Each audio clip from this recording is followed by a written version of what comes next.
Quincas Borba, Machado de Assis. Capítulo 87. Rubião chegou ao fim da Rua da Saúde. Ia à toa, com os olhos espraiados e desatentos. Rente com ele passou uma mulher não bonita, nem singela, sem elegância. Antes pobre que remediada, mas fresca de feições. Contaria 25 anos e levava pela mão um menino. Este atrapalhou-se nas pernas do Rubião. — Que é isso, nhonho? Disse a moça, puxando o filho pelo braço. Rubião inclinara-se ao pequeno para ampará-lo.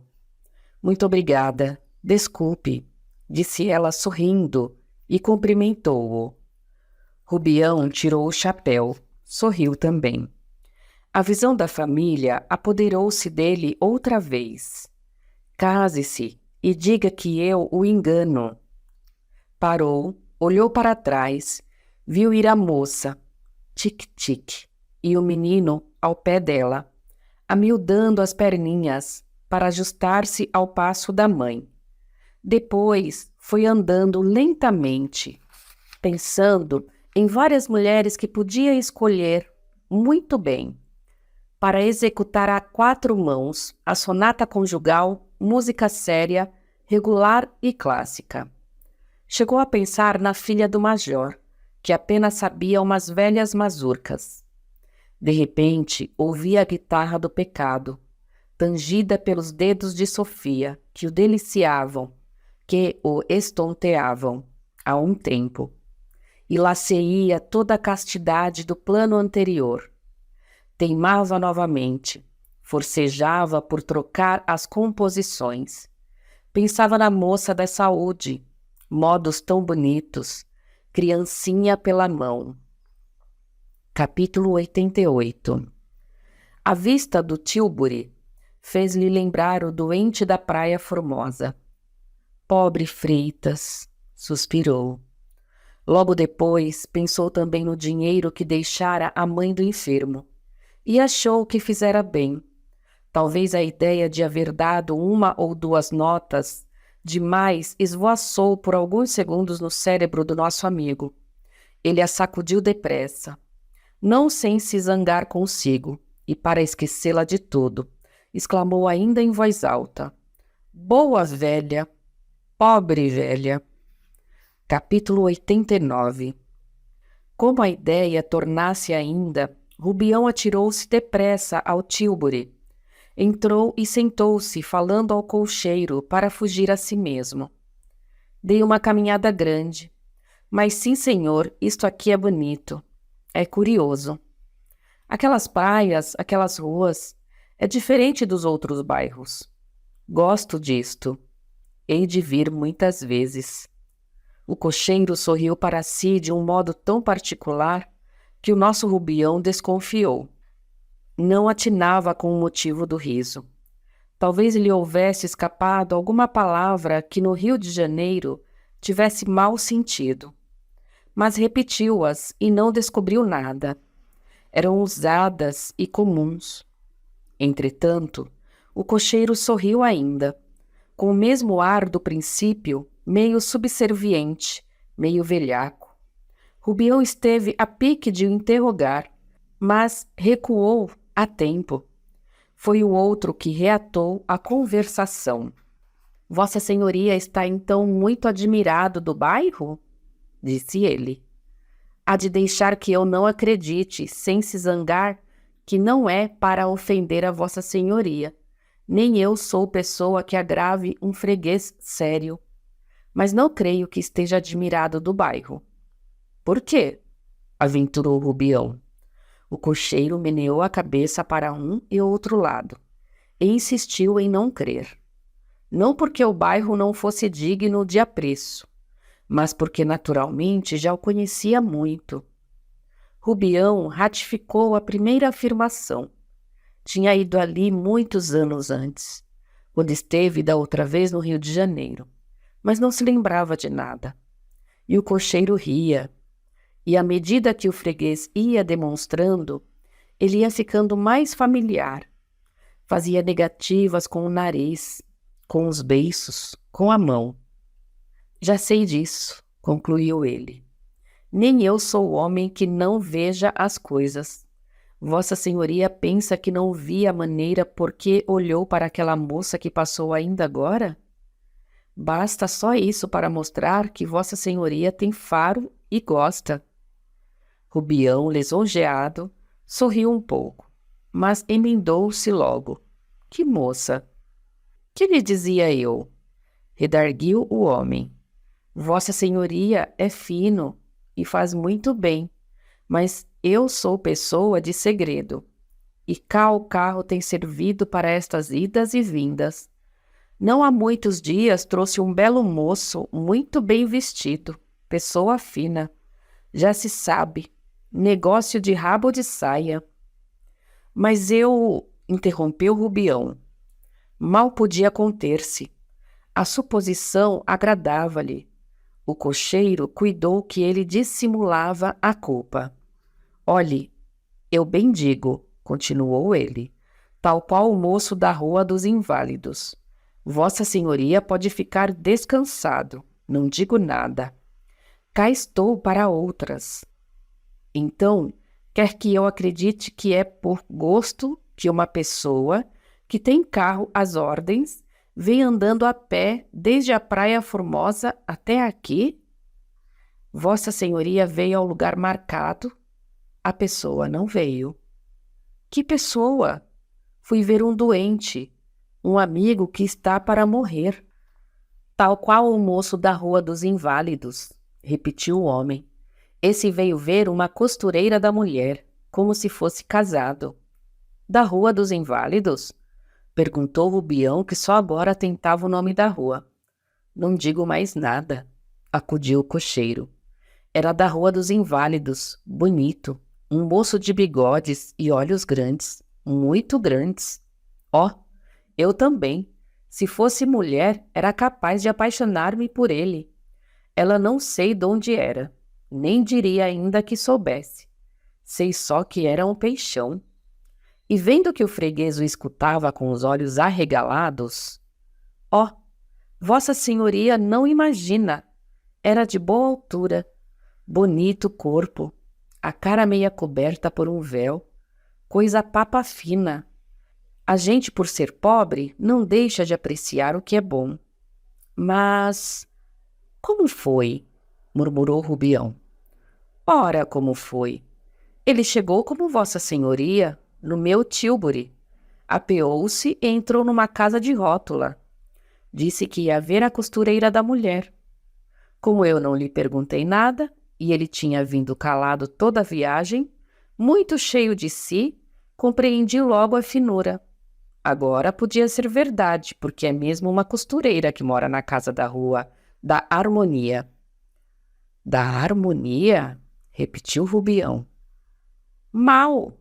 Vossa Senhoria está arrancando o meu segredo. Mudemos de assunto, não digo mais nada. Rubião olhava atônito para o homem, que de fato se calou por 2 ou 3 minutos. Mas logo depois continuou. Também não há muita coisa a mais. O moço entrou, eu fiquei esperando, meia hora depois vi um vulto de mulher ao longe. E desconfiei logo que ia para lá. Meu dito, meu feito. Ela veio. Veio, devagar, olhando disfarçadamente para todos os lados. Ao passar pela casa, não lhe digo nada. Nem precisou bater. Foi como nas mágicas. A rótula abriu-se por si e ela enfiou por ali dentro. Se eu já conheço isto. Em que é que Vossa Senhoria quer que a gente ganhe algum cobrinho mais? O preço da tabela mal dá para comer. É preciso fazer estes ganchos. Não, não podia ser ela, refletiu Rubião, em casa, vestindo-se de preto. Desde que chegara, não pensou em outra coisa que não fosse o caso contado pelo cocheiro do Tilbury. Tentou esquecê-lo, arranjando papéis, ou lendo, ou dando estalinhos com os dedos para ver pular o Quincas Borba. Mas a visão perseguia-o. Dizia-lhe a razão que há muitas senhoras de boa figura. e nada provava que a da Rua da Harmonia fosse ela. Mas o bom efeito era curto. Daí a pouco, desenhava-se ao longe, cabisbaixa, vagarosa, uma pessoa que era nem mais nem menos a própria Sofia. E andava, e entrava de repente pela porta de uma casa, que se fechava logo. A visão foi tal, em certa ocasião, que o nosso amigo ficou a olhar para a parede, como se ali estivesse a rótula da Rua da Harmonia. De imaginação, fez uma série de ações. Bateu, entrou, lançou a mão ao gaznate da costureira e pediu-lhe a verdade ou a vida. A pobre mulher, ameaçada da morte, confessou tudo. Levou-o a ver a dama, que era outra. Não era Sofia. Quando Rubião voltou a si, sentiu-se vexado.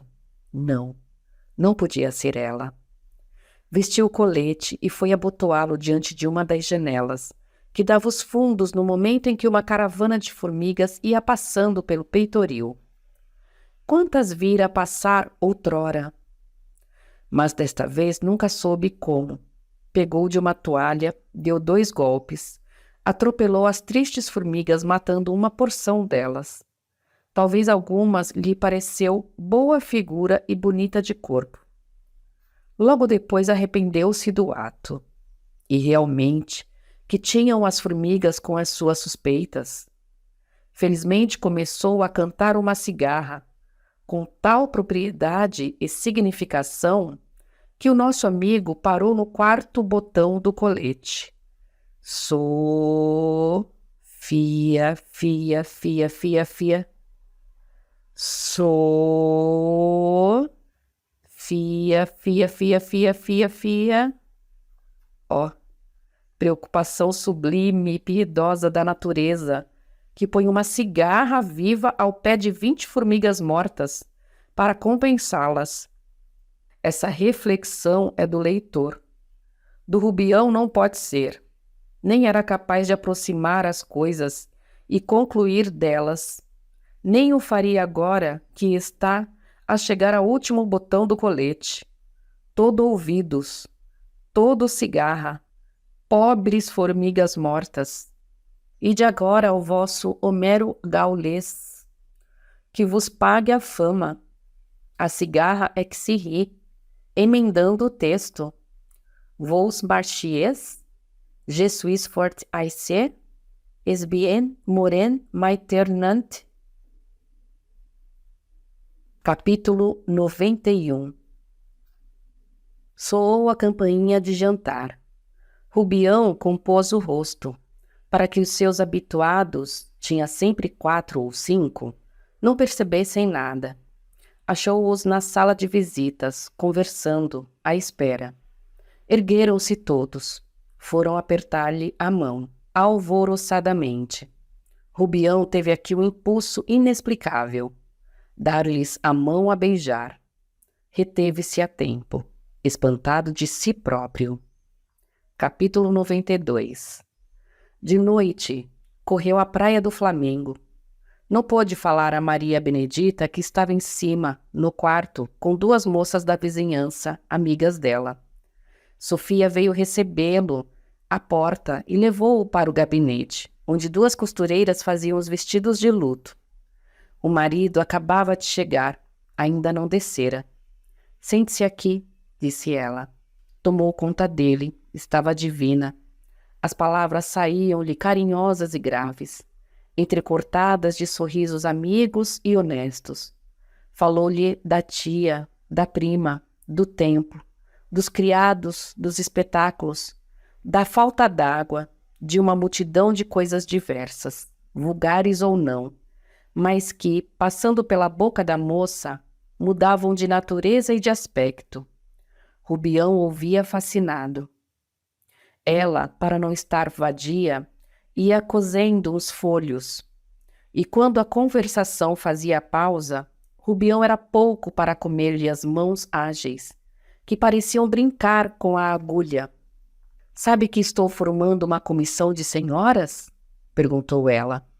Não sabia. Para quê? Não leu a notícia daquela epidemia numa cidade das Alagoas?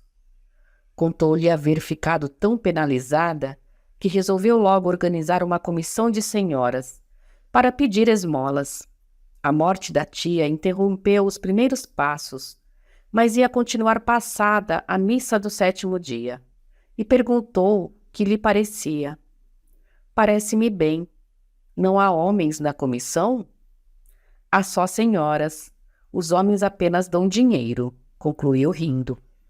Rubião, de cabeça, subscreveu logo uma quantia grossa, para obrigar os que viessem depois. Era tudo verdade.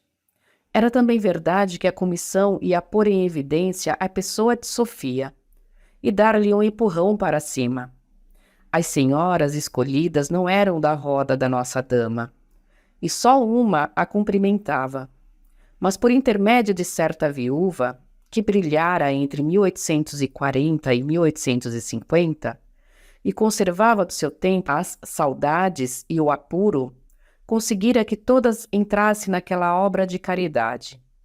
Desde alguns dias não pensava em outra coisa. Às vezes, à noite, antes do chá, parecia dormir na cadeira de balanço. Não dormia. Fechava os olhos para considerar-se a si mesma. No meio das companheiras, pessoas de qualidade. Compreende-se que este fosse o assunto principal da conversação, mas Sofia tornava de quando em quando ao presente amigo. Por que é que ele fazia fugidas tão longas, 8, 10, 15 dias e mais? Rubião respondeu que por nada, mas tão comovido que uma das costureiras bateu no pé da outra. Daí em diante, ainda quando o silêncio era largo, cortado apenas pelo som das agulhas no merinó, das tesouradas, dos rasgados, uma e outra não perdiam de vista a pessoa do nosso amigo, com os olhos fisgados na dona da casa. Veio uma visita de pêsames. Um homem, diretor de banco. Foram chamar logo Palha, que desceu a recebê-lo. Sofia pediu licença a Rubião, por alguns segundos, ia ver Maria Benedita.